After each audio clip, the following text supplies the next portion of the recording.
Hey, it's Mack with PriceActionTradingSystem.com, and it is Wednesday. It's March 22nd. This will be our chart listing for the day. And I'm going to move through this one pretty quickly. It's already 8 o'clock here. I meant to have this done this afternoon. I had to leave, and I just now got a chance to get back. So I'm going to probably move through it pretty quick. It's a range day. Um, we had a pretty tight range here until maybe 10 o'clock. We broke up outside it, so then you want to look for a measured move. There's two ways to get the move here. This is a really strong move up. You can see that once we bounced off that bottom, and this is one of those trades I'm always talking about. When you catch the low of the of the range, a lot of times you catch the low of the day, and that's exactly what you caught here. And that was easy to spot, pretty easy trade. Measure that first move up, and we really started going higher again, really right there. And that's a perfect measured move. So you'd measure it that way, and then you'd also measure the lower half of the range. And you see, we got close. We didn't quite get there by the end of the day. So, but really, you can see we're consistently. We had a pretty nice two-legged trend up here, and since there's two legs, measured legs in there, you could also measure this first leg here, and then where it picked back up, that would be your second leg. You can see we went a good bit higher than that, though.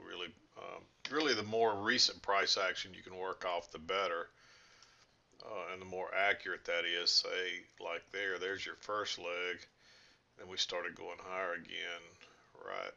Well, maybe right there, right in here. You measure it probably both ways, and if we kept going higher, then you'd probably move it up, but you still get that same price level across there. And so just another way to do that. But let's back out and talk about the trades. And it was pretty clear right in here what was going on. Um, this afternoon, it got a little more dicey. And you got to remember on these range days, the best trades are the ones you're at your support and resistance, and the ones that tend to fail are the ones across the middle. So you really want traps and things like that if you're going to enter anywhere but off the lows and the highs. And when it gets like this, you're better off. This is a good example. It just keeps whipsawing.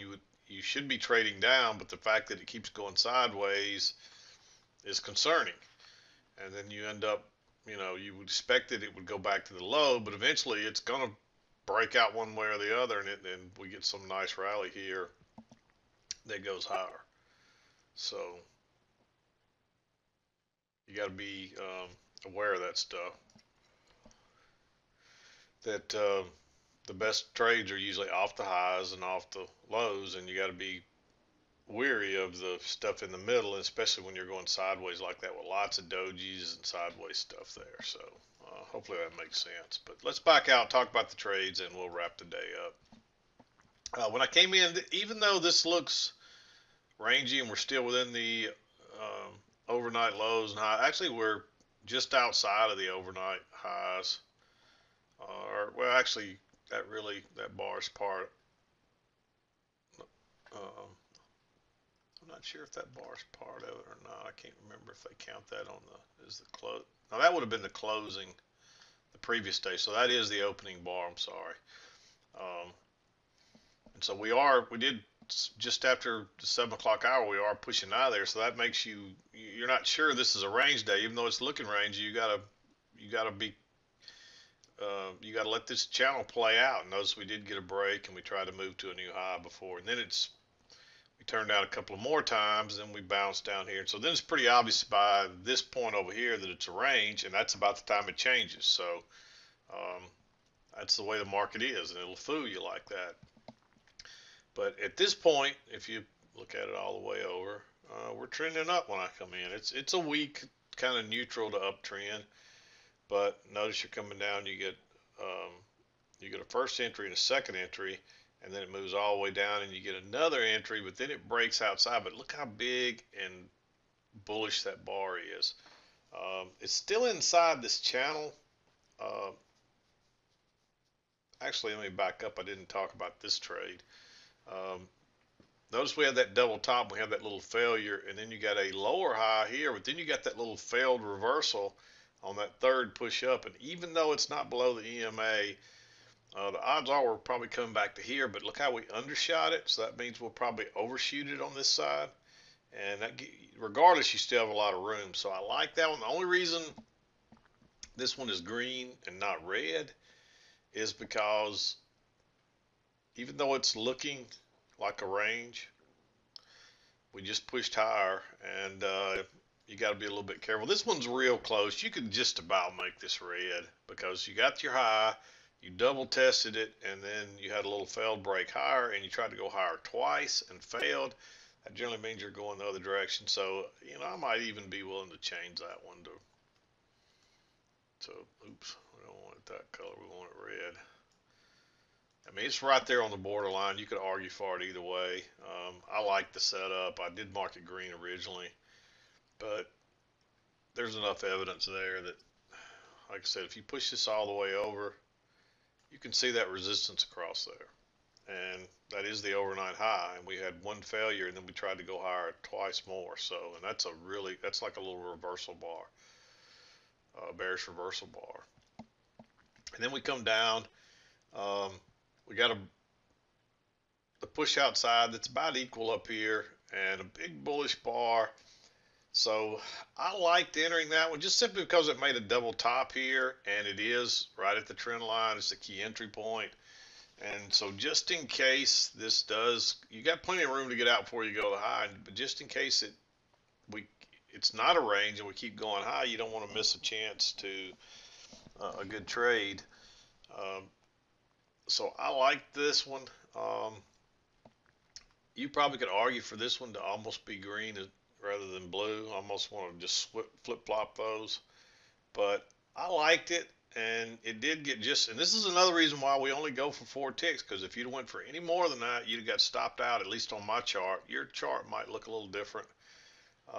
If you don't have this big bullish reversal bar here, I'd be leery of this one, especially with that double bottom right there.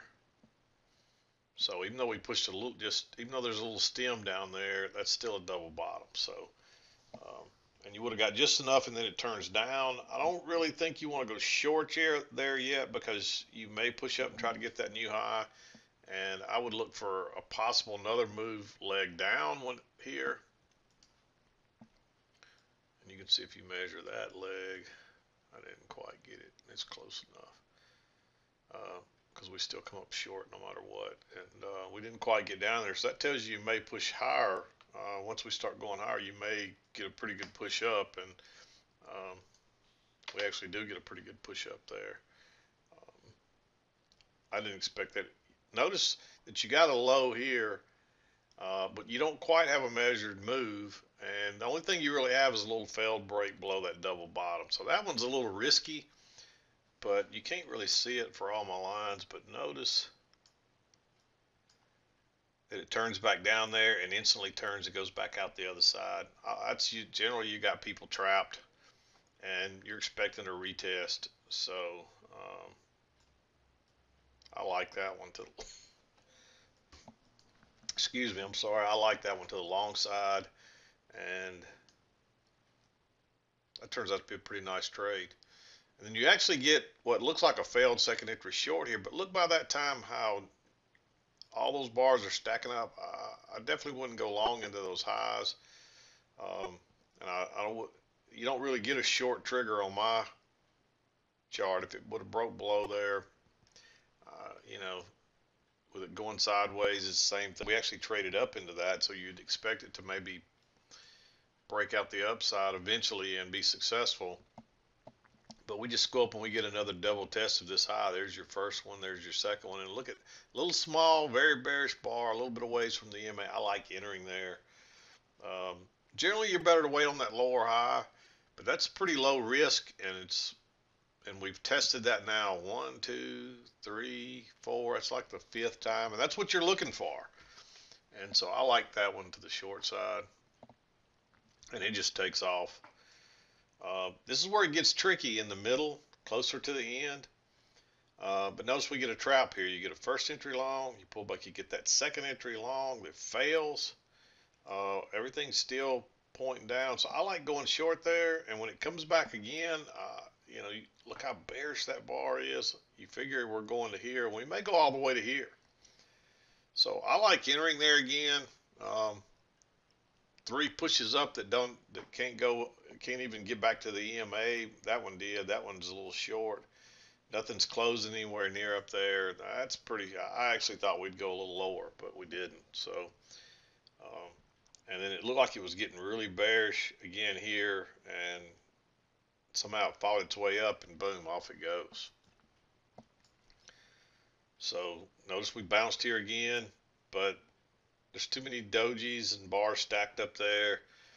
You get a high or low here, but again, it's a fairly bearish bar, and then you get another one beside it. So I just don't think you want to do anything there. You might, and here we actually pushed back through the EMA, and we just came off the low side.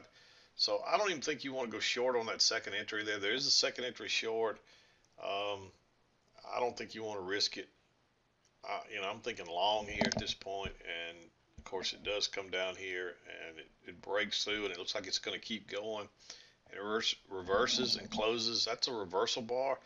It takes some intestinal fortitude to go long right there, but it's you might wait on the lower high, which comes right here, and I forgot to mark that one.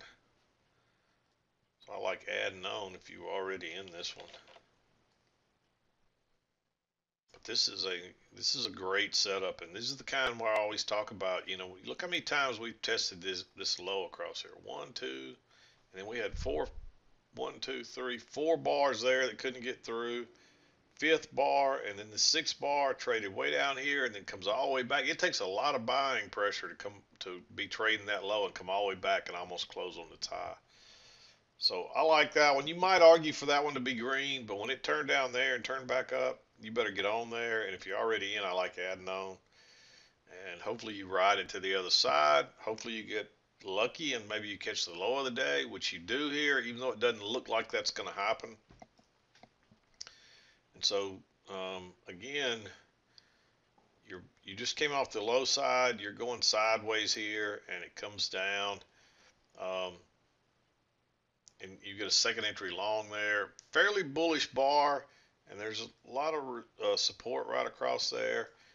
I really don't like going long there, but there is enough room to get out, so you might argue for it. And then when it doesn't go through and comes back down, that's too neutral there to be going short. So then you're just kind of going sideways. As bad as I hate to miss that trade right there, there's just no safe way to get in there anymore. You might say, hey, look, we made higher lows every time. But it's still pretty risky, even at that. I mean, the clues are there, but it's still risky, and most people aren't going to see them. Most people are probably thinking they're trying to get short here off these highs because this is a range, if you recognize it's a range. But that's why it's so risky entering in the middle. If you entered off the highs, you were still okay. It's when you get in somewhere in here that you start to get whipsawed. So that's another reason those are green, because it could have easily ticked up and turned back down and went to the other side, because that's kind of what you're expecting. So